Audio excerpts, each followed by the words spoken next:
Salutations à tous, bienvenue sur cette nouvelle vidéo de la chaîne Sozy. Aujourd'hui, nous allons parler des pépites de mars.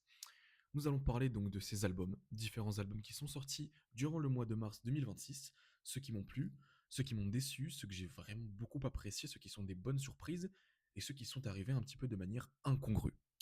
On va traiter de tous ces sujets, de tous ces albums, on en a une petite flopée ici, que des albums qui sont sortis durant le mois de mars, ou allez, quelques jours après ou quelques jours avant, ça dépend. Normalement, on est dans la bonne fourchette. On a des très bons albums, on a des pochettes magnifiques, des albums inaudibles, bref, on va voir tout ça. Je vous invite donc à prendre une petite boisson, un petit truc à manger, à vous poser tranquillement, et on va attaquer ça. Donc comme vous le voyez, on a 5 catégories. La première, qui seront les 3 meilleurs albums du mois selon moi, 3 albums pour les gouverner tous, donc les 3 albums qui ont vraiment marqué le mois de mars, qui ont été les meilleures surprises ou les meilleures révélations. Ensuite, Megalomania, petite référence à Black Sabbath évidemment, qui sont des très bons albums, mais qui ne rentrent pas dans les 3 meilleurs, mais qui étaient vraiment aux portes. Ensuite, It's Alright, avec un superbe accent évidemment comme toujours, hein. Encore une référence à Black Sabbath. Des albums qui sont bons, qui sont pas excellents, mais qui sont sympathiques à écouter, voilà. Ensuite, ça s'écoute qu'avec une dizaine de bières dans le sang, on commence à être vraiment dans les albums qui sont pas bons, pas très bons. Donc là, c'est les albums qui ont été difficiles à écouter, que je pourrais réécouter si l'occasion se présente, mais que voilà, j'irai pas forcément de mon plein gré. Et enfin, même sous menace du Mossad, j'écoute pas. Les albums qui vraiment sont inaudibles, qui sont horribles, je sais pas si on aura... là, j'ai quelques petites idées, hein, mais j'ai pas forcément fait de classement avant, on va le faire maintenant. On va commencer avec un EP, euh, The Sinner's Child de Witchcraft, qui a été une surprise, oui, franchement une surprise. Un bon album qui est très folk, Doomstoner aussi évidemment, hein, comme le fait Witchcraft. C'est un EP, je crois que c'est 4 ou 5 titres, qui m'a vraiment surpris. Je m'attendais pas du tout à ça, j'ai beaucoup aimé. Il a été très bon, il a vraiment toute une atmosphère propre, presque un storytelling avec les titres. Moi, je le mettrais franchement dans Megalomania, parce que je l'ai trouvé excellent. C'est sans équivoque une des meilleures sorties de ce mois. Donc pour moi, on commence déjà très très fort avec Witchcraft. Ensuite, un album qui a pas mal divisé, le groupe portugais Gairea qui a sorti Los. Donc il me semble que c'est 2 ans, hein, 2 ans après Coma. Coma qui est sorti en 2024, qui avait mis une claque à beaucoup de gens. Moi, c'est comme ça que je les avais découverts. J'avais adoré Coma. On était beaucoup plus dans quelque chose de black, post-black à ce moment-là. Là, ils ont pris un virage qui a donc qui est assez clivant, en partant plus sur du métal alternatif, voire metalcore, si on veut vraiment employer les gros mots. Pas mal de voix claires, des choses peut-être un peu plus facilement audibles. Voilà, il a beaucoup divisé. Moi, j'ai été pas mal surpris par la chronique de Rockard, dans laquelle il s'est pris un 5,5. Personnellement, j'ai adoré l'album, je l'ai trouvé vraiment très très bon. Chaque titre, on passe vraiment de quelque chose de très violent, assez énergique, presque Black Death, à voilà, un post-metal, post-black qui mélange bien. Je pense qu'ils étaient peut-être arrivés au bout de ce qu'ils avaient envie de proposer dans le post-black. Beaucoup pensaient que ça serait l'un des plus gros groupes du genre qui arriverait, qui pourrait faire des têtes d'affiche en festival, etc. Je pense qu'ils sont arrivés au bout de ce qu'ils avaient envie de proposer dans ce genre-là, donc c'est pour ça qu'ils sont orientés vers quelque chose d'autre. Moi, je les suis à fond là-dedans, et c'est pour ça que je les mets aussi dans la catégorie Megalomania. J'ai beaucoup aimé Witchcraft. Le problème, c'est qu'on peut pas comparer un album de 4 titres à un album entier aussi diversifié que Kelos. Euh, je me suis pris une plus grosse claque en écoutant l'EP de Witchcraft, donc je vais laisser comme ça. Ensuite, passons à une énorme déception. Lost Society. Donc Lost Society, donc au départ reconnu pour faire du trash, un trash qui pourrait s'inscrire dans cette vague un peu revival, un peu fêtarde.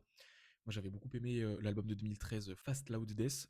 Je les avais laissés là-dessus, j'avais pas écouté plus. Là, en voyant cette nouvelle sortie, je me suis dit, tiens, ça serait l'occasion de voir un peu ce qu'ils proposent aujourd'hui.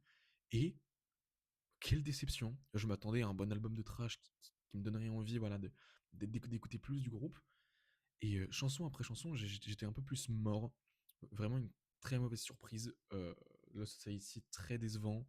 Un album qui est vraiment difficilement audible.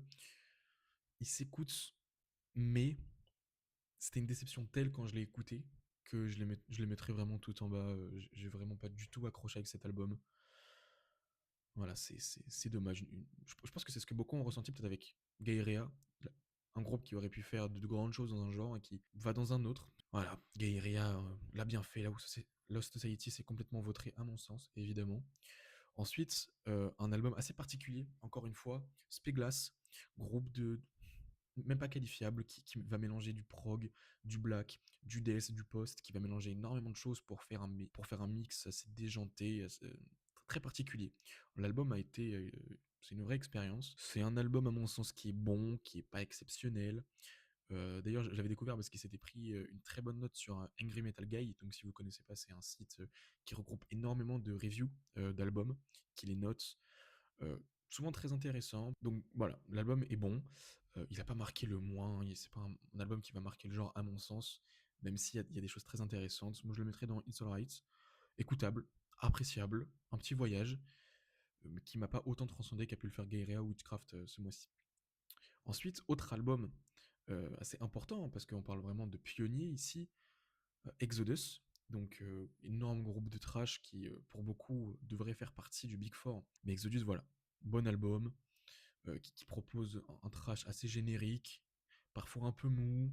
C'est du vu, c'est du revu, c'est du trash qui ne révolutionne rien, là où Coroner, Testament ont pu faire des choses intéressantes l'année dernière. Là, Exodus, pour moi, c'est vautré.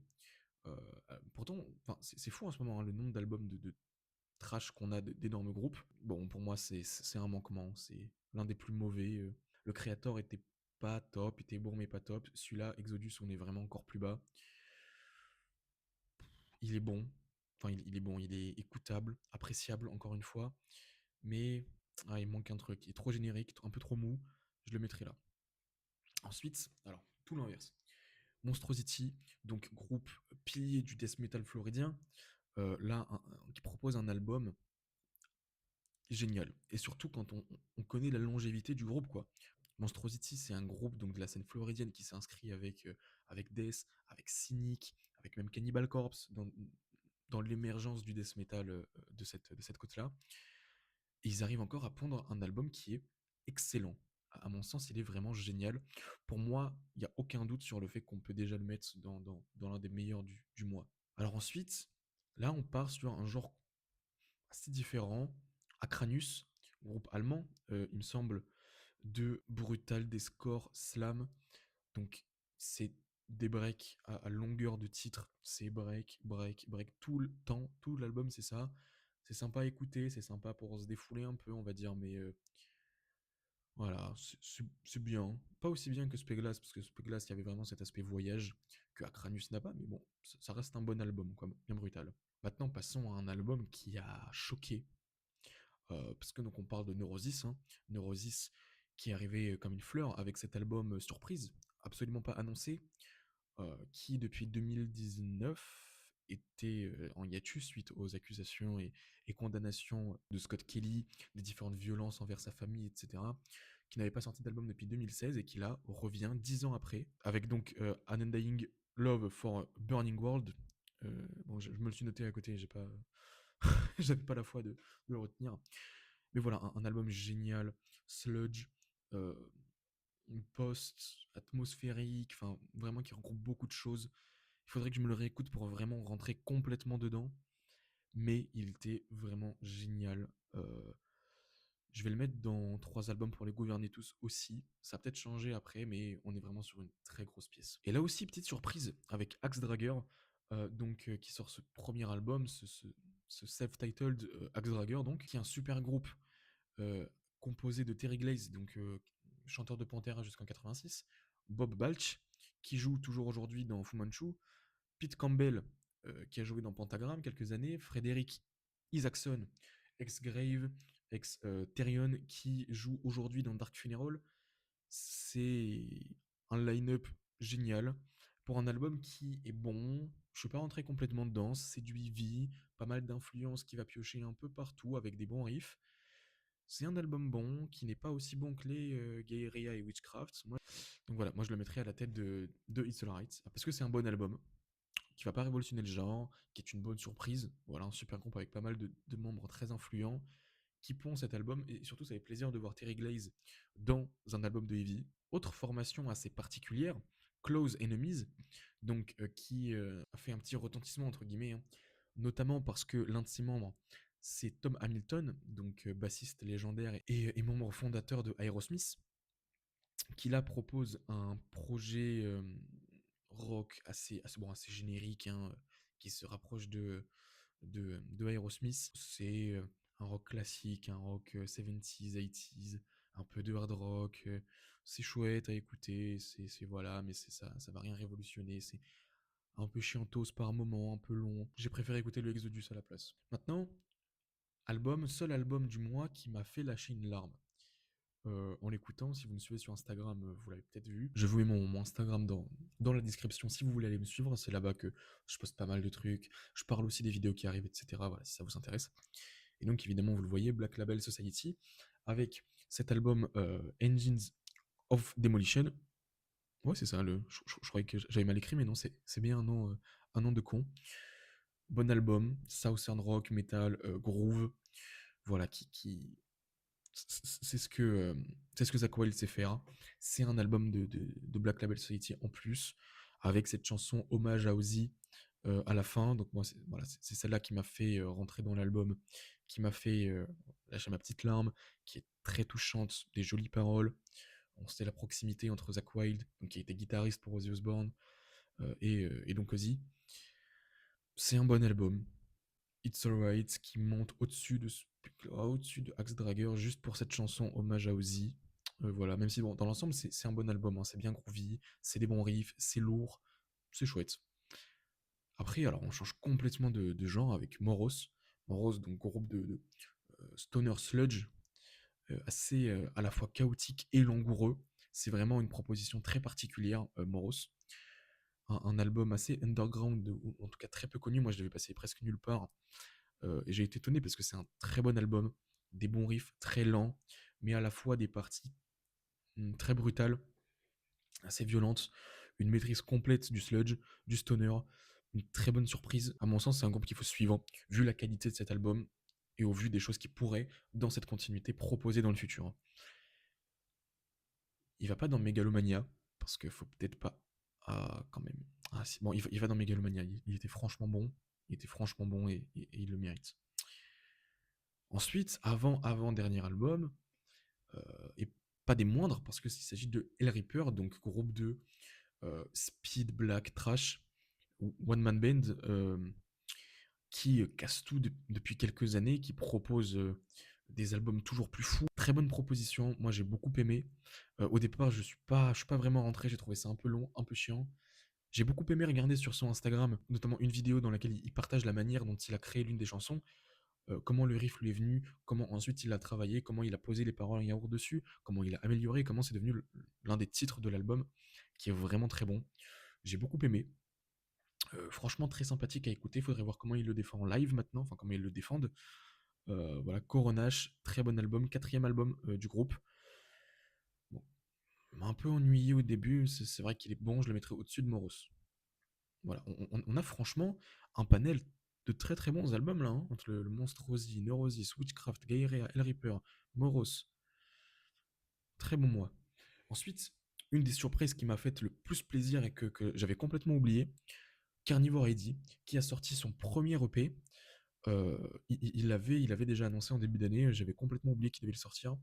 Donc quand je l'ai vu sur Instagram popper, j'ai très surpris, très content. Donc Carnivore, groupe mythique de crossover trash, fondé au départ par Peter Steele, mené par celui-ci, euh, qui donc en 2010 a complètement arrêté. Il y avait déjà eu une reformation, mais qui en 2010 ils ont arrêté. En 2017, il me semble, ils se sont reformés sous le nom de Carnivore ID pour reprendre les titres de Carnivore. Ils n'ont jamais rien sorti, ni d'EP, ni de single. Là, c'est le premier, en 2026, presque 10 ans après la reformation. Et très bonne surprise, hein. Moi, Carnivore, c'est un groupe que j'aime beaucoup.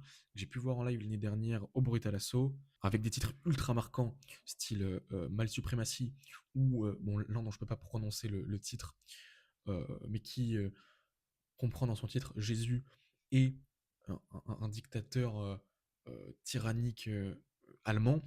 Bref, vous voyez de qui je veux parler. Voilà, des titres qui ont marqué le genre, des titres qui en live sont géniaux, qui encore aujourd'hui font sens, qui ont des paroles hyper, comment dire, hyper brusques, choquantes. Enfin, écoutez Male Supremacy, leur titre phare, c'est des paroles qui sont satiriques, hein, et qui sont hyper choquantes, et qui en fait dénoncent des choses encore ancrées dans la société aujourd'hui, mais le suprématie, patriarcat, le masculinisme, c'est vraiment génial Carnivore. Là, cette EP était très bon, très bonne surprise. Je le mets au-dessus de Hell Reaper. Et pour terminer cette vidéo, on parle d'un album assez important, celui de Lamb of God, Into Oblivion.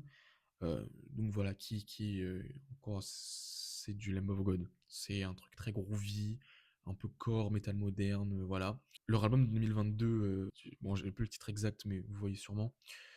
Je connaissais pas vraiment le groupe, je l'avais vu passer, en tout cas la cover m'avait marqué. Donc là, je me suis dit, c'est l'occasion de m'écouter un album complet. Si, je l'avais écouté, j'avais pas aimé. Là, je me suis dit, c'est le moment de retenter. J'ai bien aimé, c'est pas mauvais, j'ai pas pris un plaisir fou, ça m'intéresse pas tant. Faudrait peut-être que j'écoute les vrais albums, en tout cas les albums les plus plébiscités, ceux qui ont marqué Lamb of God.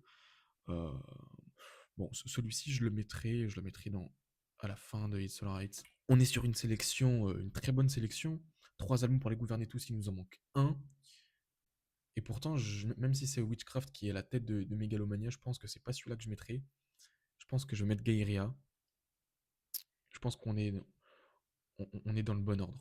Entre Monstrosity, Neurosis et Gaïria. 3 très bons albums. C'est les 3 albums qui, je pense, ont marqué mon mois de mars. Entre la bonne surprise qui a été Monstrosity, entre brutalité et technicité, très bon album. La surprise qui a été Neurosis, en lâchant cet album comme ça, et qui est un très bon album. Et la surprise, encore trois grandes surprises, qui a été Gaïrea, avec ce virage qui passe d'un post-black à un métal plus dilué, avec des influences alternatives, avec un métal moderne, avec de la voix claire. Voilà. Et on est sur franchement une sélection de très bons albums en ce mois de mars. J'ai hâte de vous retrouver pour les albums du mois d'avril, voir si on aura des aussi bonnes surprises. En tout cas, moi, je vais me dépêcher d'aller écouter nombre d'albums pour vous préparer cette vidéo. En tout cas, dites-moi en commentaire si vous avez apprécié ce format, avec donc un fonctionnement en tier list. N'hésitez pas à me suivre sur mon Instagram, à vous abonner, à liker, à me dire en commentaire les albums qui vous ont marqué, que vous avez apprécié, ceux que vous n'avez pas apprécié. Si j'ai dit de la merde encore une fois sur quelques albums, ce qui est encore une fois fort probable. Bref, là-dessus je vous laisse. Merci d'avoir regardé cette vidéo jusqu'à la fin et on se dit à la prochaine.